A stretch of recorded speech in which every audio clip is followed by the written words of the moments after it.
semalam suntuk. Hadis riwayat Imam Muslim. Amalan yang kedua, sholat tarawih berjamaah. Nabi SAW bersabda dalam hadis riwayat Imam Tirmidzi yang artinya barang siapa yang sholat tarawih bersama imam sampai selesai atau ditutup dengan witir, maka ia mendapatkan pahala sholat semalam suntuk.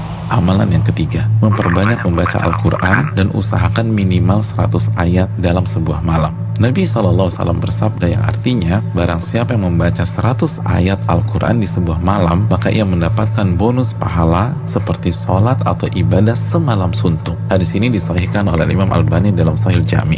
Yang keempat, memperbanyak doa, khususnya doa Allahumma innaka afuun tuhibbul afwa fa'fu anni. Ya Allah, sesungguhnya engkau zat yang maha pengampun dan menyukai ampunan, maka ampunilah diriku. Hadis yang dikeluarkan oleh Imam Tirmidzi. Yang kelima, memperbanyak muhasabah atau introspeksi diri, bertaubat dan beristighfar sebagaimana doa yang Nabi SAW ajarkan ke istri beliau Aisyah radhiyallahu taala anha yang berisi meminta ampunan kepada Allah Subhanahu wa taala.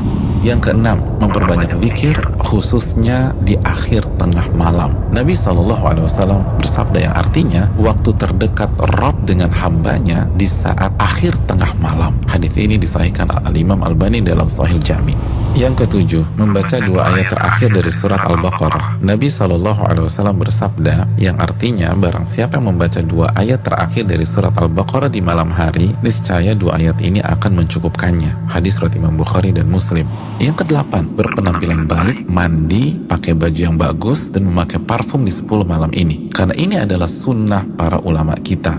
Yang kesembilan, bangunkan dan ajak keluarga kita untuk beribadah sebagaimana Nabi SAW membangunkan keluarga beliau di 10 malam terakhir ini. Hadis riwayat Imam Bukhari.